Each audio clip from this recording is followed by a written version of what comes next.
Hello guys, welcome back to my channel Rainbow Arts Vlog. Today guys, I am going to make a hula hoop. Let's go. So guys, if you can see, I have those black pipes over there. Actually, we use that one for like water hose pipe.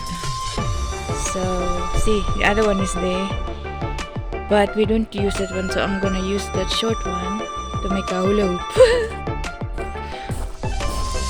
Actually, our dog is using it. She's actually playing.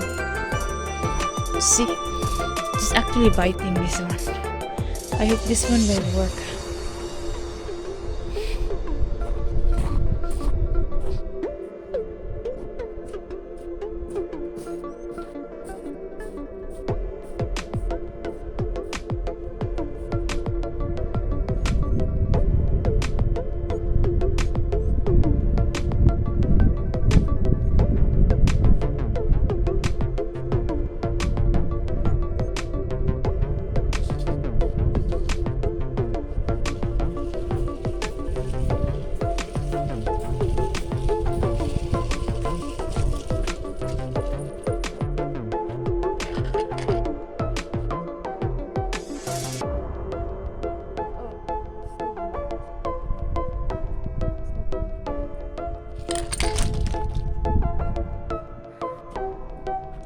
My dog got hold of my electrical cord.